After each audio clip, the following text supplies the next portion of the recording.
Hello everyone, welcome back to the channel. જય શ્રી કૃષ્ણ. કેમ છો? આજે છે સેટરડે અને આજે છે દાનવીને રજા અને સેટરડે સન્ડે છુટ્ટી હોય છે. તો રાત્રે મેં પ્રોગ્રામ બનાવ્યો હતો. આજે જમવામાં બનાવીશું ઢોસા, સંભાર એન્ડ ચટણી. તો હું તમારે બતાવીશ કે હું ઢોસા કેવી રીતે બનાવું છું. બધાના ઘરે બનતા જ હશે અને બધાને આવડતા પણ હશે. તો પણ બધાની સ્ટાઇલ અલગ હોય છે બનાવવાની. તો હું તમારે બતાવું કે હું કેવી રીતે બનાવું છું. તો ચલો પહેલાં હું તમારે બતાવી દઉં કે મેં કયા માપ પ્રમાણે ઢોસાનું પલાળ્યું હતું. જો આમાં મેં 3 કપ ચોખા પલાળ્યા હતા અને આમાં 1 કપ અડદની દાળ અને એમાં મેં થોડી 2 ચપટી જેટલી મેથી પલાળી દીધી હતી. તો પહેલાં આપણે શું કરવાનું છે કે પહેલાં આપણે અડદની દાળ કાં તો ચોખા બેમાંથી એક પીસવાનું છે અને બંને સાથે નથી પીસવાનું. તો આપણે પહેલાં ચલો એને પીસી લઈએ. આ મારું નવું મિક્સર ગ્રાઇન્ડર છે. એની જોડે આવા 2 અને 1 નાનું ચટણી બાઉલ, એ 3 બાઉલ મને મળ્યા છે. તો આની જે વિડીયો છે હું આના પછી એડ કરી દઉં છું. તો તમે જોઈ લો એટલી વાર હું આ પીસી લઉં. સો મેં આ એમેઝોનમાંથી ઓર્ડર કર્યું હતું. એની જોડે મને 3 બાઉલ મળ્યા છે, 2 બ્લેડ મળી છે, એક ઉપરનું સીપર મળ્યું છે અને એક ઢાંકીને મૂકવા માટેનું મળ્યું છે. આવી રીતે એનું પેકિંગ આવ્યું હતું અને આવી રીતે ઓપન કર્યું તો જો આ 1 બાઉલ, 1 બ્લેડ, પછી એની આ મેઇન મશીન છે. આ કલર મને બહુ જ ગમ્યો એટલે મેં આ કલર મંગાવ્યો હતો.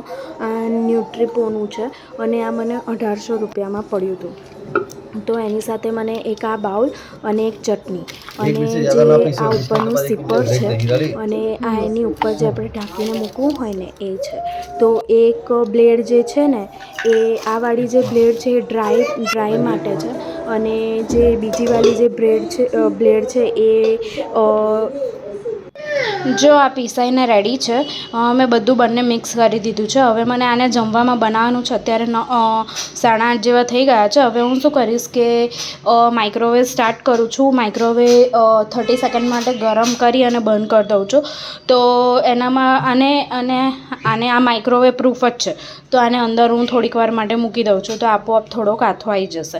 તો આ છે આજની ટીપ. તમે આ કરી શકો છો કે તમારે યાદ ના આવ્યું હોય આગલે દિવસે આથા માટે, તો તમે ઓવન ચાલુ કરીને આમાં મૂકી શકો છો. ચલો, જો આ 30 સેકન્ડ્સ માટે મેં એને સ્ટાર્ટ કરી દીધું છે. જો આને મેં ઢાંકીને મૂકી દીધું છે. હવે આપણે જ્યારે બનાવવાનું હોય ત્યારે આને નીકાળી લેવાનું છે. જો મેં આ સંભાર માટે છે ને દાળ ગરમ કરવા મૂકી દીધી છે. પહેલાં હું બાફતા પહેલાં શું કરવું, એને એકવાર ધોઈ અને આવી રીતે ગરમ ઉકાળવા દઉં એટલે જે ઉપરનું સફેદ આવે ને એ બધું નીકાળી લઉં. તમે પણ આવી રીતે ટ્રાય કરજો. દાળ બહુ જ ટેસ્ટી બનશે. જો આ કોકોનટ ચટણી છે એમાં આપણે ધાણા, લસણ, કોપરું અને દળિયા નાખીને પહેલાં આપણે પીસી લઈશું. પહેલાં મેં પાણી નથી નાખ્યું, પછી થોડું પાણી નાખીને એને પીસી દેવાનું. તો આવી રીતે પીસાઈને રેડી બનાવવા માટે ખાલી હું ટામેટાં અને કાંદા જ લેવાની છું. અને મેં એક પેનમાં લઈ લીધું છે તેલ. તેલમાં હું નાખીશ રાઈ. વઘાર કરી લઈશું પહેલાં, પછી ઉપરથી આપણે દાળ નાખીશું. રાઈ, મેથી,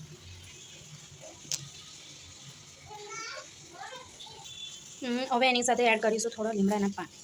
હવે રાઈ તતળી જાય પછી આપણે કાંદા અને ટામેટાનો વઘાર કરીશું. જો આ રાઈ સરસ રીતે તતળી ગઈ છે. એમાં આપણે હવે કાંદા અને ટામેટા નાખીશું.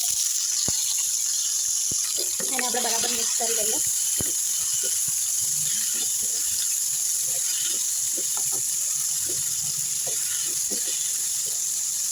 અને એને આપણે થોડા અધકચરા ચડવા દઈશું પહેલાં. જો અધકચરા ચડી ગયા છે. હવે આપણે એમાં મસાલો કરી લેવાનો છે. મસાલામાં આપણે પહેલાં એડ કરીશું હળદર, ધાણા જીરું, ગરમ મસાલો અને થોડુંક જ મરચું, કારણ કે દાણા ખાય એટલે હું થોડુંક જ મરચું એડ કરીશ. હવે આપણે એને મિક્સ કરી દઈએ. હવે મસાલો ના પડે એના માટે આપણે જરીક દાળ એડ કરી દઈએ. પાણીની જગ્યાએ આપણે દાળ એડ કરવાની. એટલે મસાલો હવે નહીં કરીએ. હવે આમાં હું આ 2 સ્પૂન જેટલો ઘરે બનાવેલો સંભાર મસાલો એડ કરીશ અને આના પછી આપણે દાળ એડ કરી દેવાની છે. હવે હું આમાં મીઠું એડ કરીશ ટેસ્ટ પ્રમાણે અને હવે આપણે હિંગ એડ કરીશું. હવે આપણે એને બરાબર મિક્સ કરી લઈએ અને થોડી ઉકળવા દઈશું.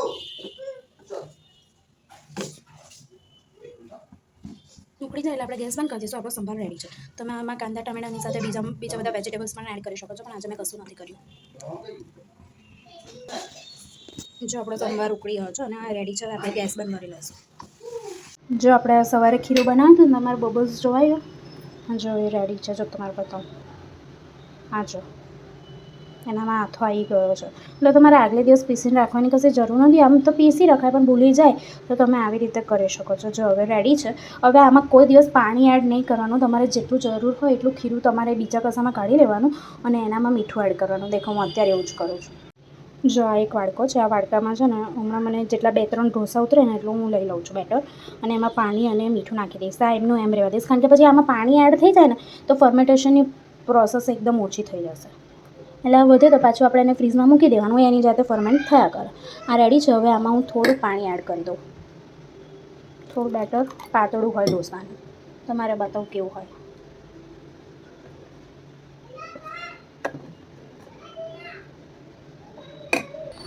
જો મેં આમાં મીઠું નાખી દીધું છે અને આવું ઢોસાનું બેટર રાખવાનું છે.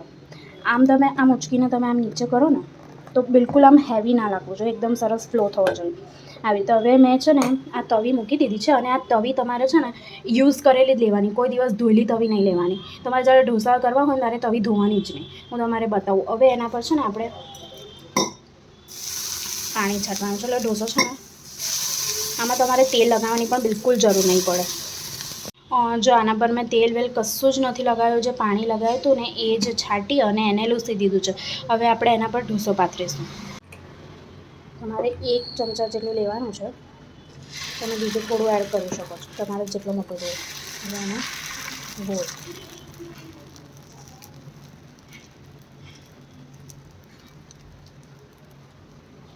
જો આપણો ઢોસો પથરાઈ ગયો છે અને બધી બાજુથી ઇવન છે. ઉપરનું જ્યારે થઈ જાય ને ત્યારે આપણે ફર્સ્ટ ટાઈમમાં જ આજુબાજુ થોડુંક તેલ લગાવી લઈશું. એટલે જો નીકળી જાય તો કશો જ વાંધો નથી. જો ના નીકળે તો એકવાર તેલ લગાવી લેજો. પછી આ જે આજુબાજુનું છે ને એ બધું ઓટોમેટિક નીકળી જશે. ઉપરનું એકવાર થઈ જાય ને પછી આપણે એને પલટીશું. જો તમને દેખાય છે આ તેલ કશું જ લગાવ્યા વગર ઓટોમેટિક અધર થઈ ગયો છે. કશું જ લગાવ્યું નથી. તેલ પણ હજી મેં નથી લગાવ્યું. આ ખાલી મેં વાડકીમાં કાઢીને મૂક્યું છે પણ હજી સુધી મેં તેલ લગાવ્યું જ નથી. એટલે એના પર હું તમને કહું છું ને કે આ પાણી છાંટશું અને દર વખતે તમે ઢોસો પાડો ને એટલે એવું જ કરવાનું. પાણી છાંટવાનું અને લૂસી દેવાનું. તો તેલની પણ જરૂર નહીં પડે.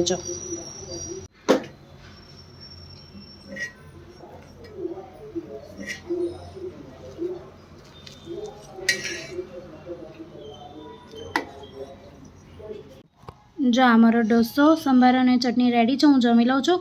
કિન્ટુ અને દાનુએ જમી લીધો. હવે હું જમી લઉં ફટાફટ. ચલો.